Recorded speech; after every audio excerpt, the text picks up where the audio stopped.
ਕੇਂਦਰ ਵੱਲੋਂ ਭਾਜੀ ਮਾਨਯੋਗ ਦੇਸ਼ ਦੇ ਪ੍ਰਧਾਨ ਮੰਤਰੀ ਸ਼੍ਰੀ ਨਰਿੰਦਰ ਮੋਦੀ ਜੀ और मानयोग देश के राष्ट्रपति श्री रामनाथ कोविंद जी वालों मैंने एक बहुत बड़ी जिम्मेवारी जी दी गई है कि अनुसूचित जाति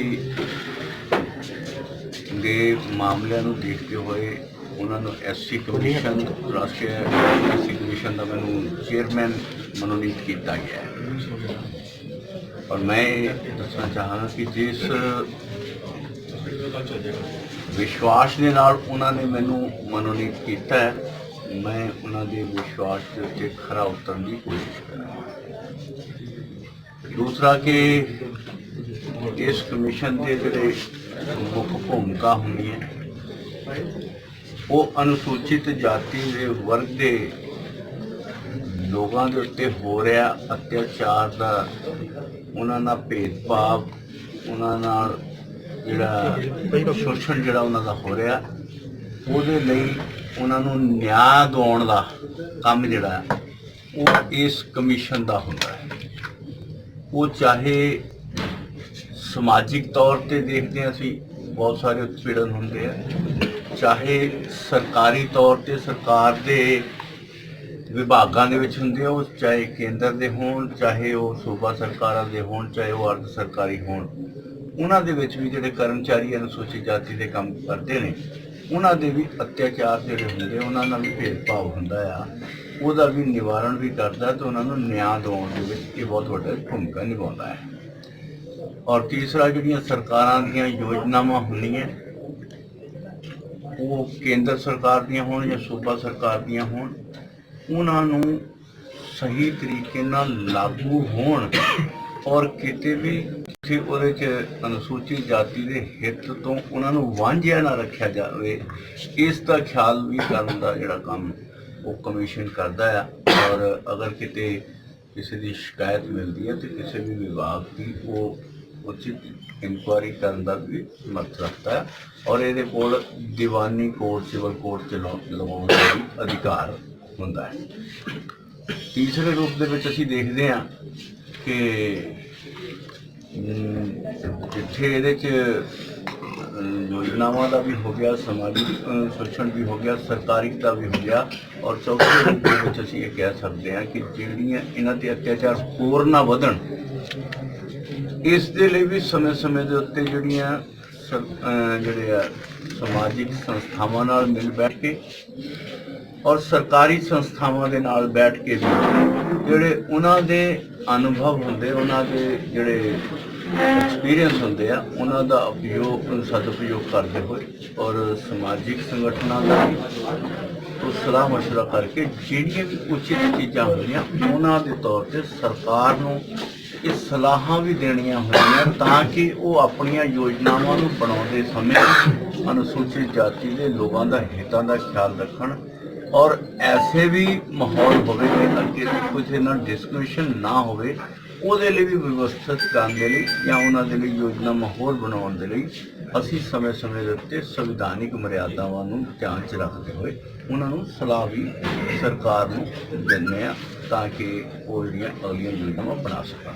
साबला जी साधु सिंह धर्म सतोत वालों जिहड़े की है स्कॉलरशिप घोटाले जिहड़े इल्जाम लगे किस तरीके दे नाल उहदी जांच की जाएगी? हुण देखो मैं पहला इस चीज़ नूं बिल्कुल क्लीयर करता कि चाहे वो सरकारी अदारे हों, चाहे वो केंद्र सरकारी होवे, सूबा सरकार का होवे या अर्ध सरकारी होवे, किते भी अनुसूचित जाति के लोगों का अहित हुंदा होवे, उन्हां दे हितां दा भाण हुंदा होवे, उहदे ते असीं अपनी भूमिका क्योंकि मैं इस दे उत्ते हले नियुक्ति हुई है हले उस तो बाद ही अपने चार्ज लैन तो बाद सीधा तुहाडे दर्शनां लई आया।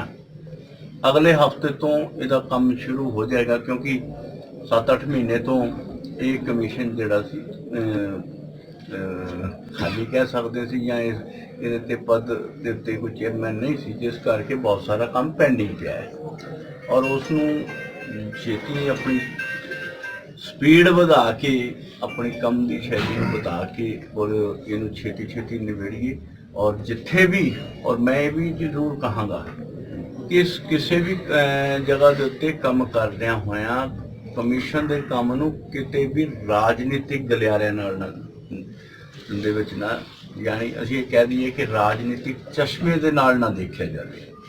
ਇਹ ਉਸ ਤਰੀਕੇ ਨਾਲ ਦੇਖਿਆ ਜਾਵੇ ਕਿ ਦਲਿਤ ਸਮਾਜ ਦੇ ਨਾਲ ਕਿੰਨਾ ਕੁ ਉਹਨਾਂ ਦੇ ਹਿੱਤਾਂ ਦਾ ਭਾਣ ਜਾਂ ਉਹਨਾਂ ਦਾ ਅਤਿਆਚਾਰ ਹੋਇਆ ਜਾਂ ਉਹਨਾਂ ਦਾ ਸ਼ੋਸ਼ਣ ਹੋਇਆ, ਉਹਦਾ ਖਿਆਲ ਰੱਖਣਾ। ਉਹ ਚਾਹੇ ਸਰਕਾਰ ਕਿਸੇ ਦੀ ਵੀ ਹੋਵੇ, ਉਹ ਕਿਸੇ ਵੀ ਪਾਰਟੀ ਦੀ ਹੋਵੇ, ਉਹਦੇ ਨਾਲ ਕੋਈ ਲੈਣਾ ਦੇਣਾ ਨਹੀਂ, ਚਾਹੇ ਉਹ ਕੇਂਦਰ ਸਰਕਾਰ ਦਾ ਹੀ ਕਿਉਂ ਨਾ ਕੋਈ ਅਦਾਰਾ ਹੋਵੇ। ਕਮਿਸ਼ਨ ਆਪਣੀ ਜਿਹੜੀ ਭੂਮਿਕਾ ਉਹ ਹਰ ਜਗ੍ਹਾ ਰੱਖੇਗਾ। ਔਰ ਪੰਜਾਬ ਕਿਉਂਕਿ ਅਨੁਸੂਚਿਤ ਜਾਤੀ ਦੀ ਆਬਾਦੀ ਪੱਖੋਂ ਸਭ ਤੋਂ ਵੱਡੀ ਗਿਣਤੀ ਦੇ ਰੂਪ 'ਚ ਜਾਣਿਆ ਜਾਂਦਾ ਹੈ, ਇਸ ਕਰਕੇ ਇੱਥੇ ਅਤਿਆਚਾਰ ਦੇ ਜਾਂ ਐਸੇ ਕੇਸਿਸ ਦਾ ਹੋਣਾ ਜ਼ਰੂਰੀ ਵੀ ਸੁਭਾਵਿਕ ਹੈ। ਪਰ ਉੱਥੇ ਜਿਹੜਾ ਜਿੱਥੇ ਵੀ ਉਹ ਹੋਏਗਾ ਉਹਦਾ ਪੂਰੇ ਦੇਸ਼ ਦੇ ਵਿੱਚ ਅਤਿਆਚਾਰ ਹੋ ਰਿਹਾ, ਔਰ ਸਾਰੀ ਜਗ੍ਹਾ ਤੇ ਕੰਮ ਕਰਾਂਗੇ। ਔਰ ਉਹਦੇ ਲਈ ਕਿਤੇ ਵੀ ਹੋਵੇ, ਔਰ ਸਰਕਾਰ ਦੀਆਂ ਯੋਜਨਾਵਾਂ ਜਿਵੇਂ ਮੈਂ ਕਿਹਾ ਕਿ ਬਹੁਤ ਰੂਪ 'ਚ ਅਸੀਂ ਦੇਖਿਆ ਕਿ ਕਈ ਜਗ੍ਹਾ ਦੇ ਉੱਤੇ ਆਫੀਸਰ ਜਿਹੜੇ ਉਹਨੂੰ ਪੂਰੀ ਤਰ੍ਹਾਂ ਲਾਗੂ ਨਹੀਂ ਕਰਦੇ, ਔਰ ਬਹੁਤ ਸਾਰੀ ਜਗ੍ਹਾ ਦੇ ਉੱਤੇ ਅਸੀਂ ਇਹ ਵੀ ਦੇਖਿਆ ਕਿ ਕੇਂਦਰ ਸਰਕਾਰ ਦਾ ਜਦੋਂ ਪੈਸਾ ਆਉਂਦਾ ਆ ਤੇ ਥੱਲੇ ਸੂਬਾ ਸਰਕਾਰਾਂ ਉਹਨਾਂ ਮਦਾਂ ਦੇ ਵਿੱਚ ਪੈਸਾ ਨਾ ਖਰਚ ਕੇ ਉਹ ਦੂਸਰਿਆਂ ਮਦਾਂ ਦੇ ਵਿੱਚ ਉਹ ਪੈਸਾ ਟ੍ਰਾਂਸਫਰ ਕਰਕੇ ਖਰਚ ਲੈਂਦੇ ਆ। ਇਹਦਾ ਹਿੱਤਾਂ ਨੂੰ ਵੀ ਦੇਖਣਾ ਸਾਡਾ ਫਰਜ਼ ਹੁੰਦਾ ਤਾਂ ਕਿ ਇਹ ਜਿਹੜਾ ਸਮੇਂ ਤੇ ਕਰਨਾ। ਔਰ ਇਸ ਕਰਕੇ ਉਹਦੇ 'ਚ ਕੋਈ ਹੋਵੇ, ਉਹ ਕੌਣ ਉਹਦੇ 'ਚ ਆਇਆ, ਕਿਹਦਾ ਨੁਕਸਾਨ ਕੀਤਾ, ਕਿਹਨੇ ਕੀਤਾ, ਉਹ ਸਾਰੇ ਅਗਰ ਉਹ ਦੋਸ਼ੀ ਪਾਏ ਜਾਂਦੇ ਆ ਤਾਂ ਉਹਨਾਂ ਤੇ ਸਜ਼ਾ ਦਿਵਾਉਣ ਦਾ ਕੰਮ ਵੀ ਜਿਹੜਾ ਸਾਡੇ ਕਮਿਸ਼ਨ ਦਾ ਹੈ। ਔਰ ਇਹਦੇ ਲਈ ਅਸੀਂ ਬਿਨਾਂ ਕਿਸੇ ਰਾਜਨੀਤਿਕ ਪਾਰਟੀ ਨੂੰ ਮੁੱਖ ਰੱਖਦਿਆਂ ਦਲਿਤ ਸਮਾਜ ਹੀ ਸਾਡੇ ਅੱਗੇ ਮੁੱਖ ਰੂਪ 'ਚ ਹੋਏਗਾ। ਅਨੁਸੂਚਿਤ ਜਾਤੀ ਦੇ ਵਰਗਾਂ ਦਾ ਹਿੱਤਾਂ ਦਾ ਖਿਆਲ ਕਰਦੇ ਹੋਏ ਜਿੱਥੇ ਵੀ ਲੋੜੀਂਦੇ ਕਦਮ ਰੱਖਣੇ ਹੋਏ ਉਹ ਸੰਵਿਧਾਨਿਕ ਮਰਿਆਦਾ ਅਨੁਸਾਰ ਅਸੀਂ ਉਚਿਤ ਕਰਾਂਗੇ। All world open challenge 17 time gold medalist Mian Rafiq Mohammad, पंडित, मौलवी, बेगम, तांत्रिक, इन्हां चोरा ठग्गां तो सावधान। स्पेशलिस्ट वशीकरण, सट्टा नंबर, लव मैरिज, पति पत्नी च अनबन, विदेश च पक्का होना, कारोबार दा ना चलना, सिर्फ 31 घंटियां विच समाधान। फ्री फ्री फ्री मियां रफीक मोहम्मद। मोबाइल 84 374 94 647 84 374 94 648। बाबा सुल्तान बंगाली 21 बार गोल्ड मेडलिस्ट। सारियां थावां तो निराश ते मायूस होने वाले एक बार फोन जरूर करो, जिवें चाहोगे उवें होएगा। It's my promise, immediately result, open challenge. इल्मां दे माहिर A to Z समस्यावां दा फोन ते घर बैठे करवाओ हल। वशीकरण ते मुठकरनी, लव मैरिज, सौतन ते दुश्मन तो छुटकारा, पक्का काम पक्का हल। 101% दी गारंटी स्टाम्प पेपर ते लिख के। सब तो पहला काम करन दा वादा, नौकरी, प्रमोशन, कारोबार च परेशानी, घर च झगड़ा, कोर्ट केस, तलाक, प्रॉपर्टी झगड़ा, पति पत्नी चानबन, जादू टोना, मनमोड़ी वशीकरण करवाओ जा तुड़वाओ, रुस्से नूं मनाउणा। फोन 95 603 92 450 95 603 92 451। देश दुनिया की हर वड्डी खबर दे लई हुणे डाउनलोड करो number 1 news app Dainik Savera times.